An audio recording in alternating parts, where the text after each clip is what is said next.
দুইটা নাকা পোস্ট আছে পানিসাগর থানার আন্ডারে। একটা হলো অগ্নিবাসা আর একটা হলো পাথরটিলাতে। পাথরটিলা যে নাকা পয়েন্ট থাকে সেটা আমাদের দামছড়া থেকে যে গাড়িগুলি আসে এবং সেখানে যে গাড়িগুলি যায় সেগুলি নজরদারির জন্য আমরা সেখানে বসানো হয়েছে। তো সব সেখানে গাড়িগুলি আমরা চেকিং করা হয়, সবাই আমাদেরকে কোঅপারেট করে। তার মধ্যে কিছুদিন ধরে দুইটা গাড়ি একটু প্রবলেম ক্রিয়েট করেছিল। গতকালকে হঠাৎ করে একটা গাড়িতে, আসামের নাম্বার একটা গাড়িতে, তো গাড়িটার নাম্বার ছিল AS11T3544। প্রায় 8-10 জন লোক এখানে এসে আমাদের যে স্টাফ ছিল সেখানে তাদের সঙ্গে ঝগড়া শুরু করে, কেন এই নাকা পয়েন্ট বসানো হয়েছে। যখন আমাদের অফিসার তখন তাদের গাড়ির কাগজপত্র দেখতে যায়, গাড়িতে কোনো কাগজপত্র ছিল না, ড্রাইভারের ড্রাইভিং লাইসেন্স দেখতে চায়, ড্রাইভিং লাইসেন্সও ছিল না। তখন পুলিশের সঙ্গে ওরা ঝগড়া শুরু করে এবং পুলিশকে আক্রমণ করার চেষ্টা করে।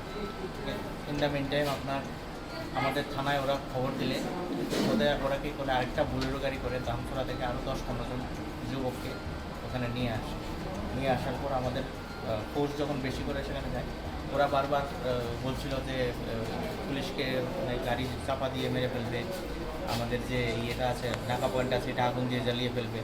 তারপর তারা অ্যাকচুয়ালি আমরা পরে জানতে পারছি যে এই যে লোকগুলি বিভিন্ন ইন্টারন্যাশনাল স্মাগলিংয়ের সঙ্গে জড়িত, আমাদের ইন্টারনাল যে খবর এসছে।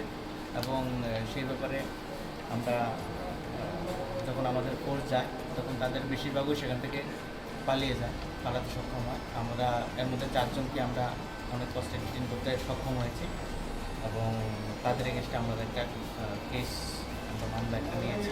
আজকে তাদেরকে আমরা কোর্টে ফরওয়ার্ড করছি এবং 3 দিনের পুলিশ রিমান্ডে আমরা সেই কোর্টে ফরওয়ার্ড করছি এবং বাকি তাদের যে সেই চক্রটা আমরা কীভাবে বের করবো ইনভেস্টিগেশনে এবং তাদের রিমান্ডে এনে তাদের সঙ্গে যারা ছিল সবগুলি আমরা ইনভেস্টিগেশনের মাধ্যমে বের করব। তাদের কী নাম স্যার? তাদের যে নাম আমরা অ্যারেস্ট করেছি তাদের মধ্যে আবু বক্কর, তারপর রোস্তম আলী খান, আব্দুল সোফান আর গিয়াসউদ্দিন, তাদের বাড়ি দামছড়ায় সরকারের বাড়ি। আর বাকিগুলি যারা ছিল সেখানে আমাদের সন্দেহ আসামেরও কিছু লোক ছিল এবং তারা কেন এরকম এই জায়গাতে এই ঘটনাটা সংঘটিত করেছিল এবং তাদের প্রি প্ল্যান কিনা সেটা আমরা খতিয়ে দেখছি।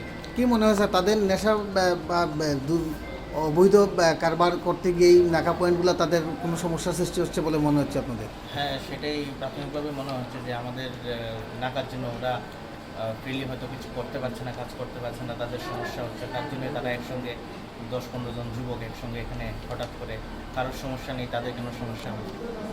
কোথায় দেখছি ইনভেস্টিগেশন চলছে, সেটা আমরা বের করে দেব। স্যার, আমি জানতে পারলাম যে প্রথম গাড়িটিকে আটকানো হয়েছিল, পরবর্তীতে উড়ান একটি খবর দিয়ে আরও কিছু লোকজন এনেছে অন্য গাড়ি করে এবং আক্রমণে একটা দুর্বিষহ পরিস্থিতি সৃষ্টি করেছে। হ্যাঁ, তা ঠিক। আরেকটা বুলেরো গাড়ি করে 7-8 জন যুবক ওরা এসেছিল এবং যখন আমাদের পুলিশ ফোর্স সেখানে গিয়ে পৌঁছে তখন তারা সেখান থেকে পালিয়ে যায় এবং গাড়িতে কিছু ইয়ে ছিল, কিছু মানে রড, লাঠি এগুলি ছিল। বারবার ওরা বলছিল এগুলি বের করে তখন আমাদের ফোর্স যখন যায় সেখানে তারা সেখান থেকে পালিয়ে সময় মতো বাড়তি ফোর্স ঘটনাস্থলে পৌঁছাতে মনে বড় ধরনের আক্রমণের হাত থেকে বেঁচে যায় পুলিশ। হ্যাঁ।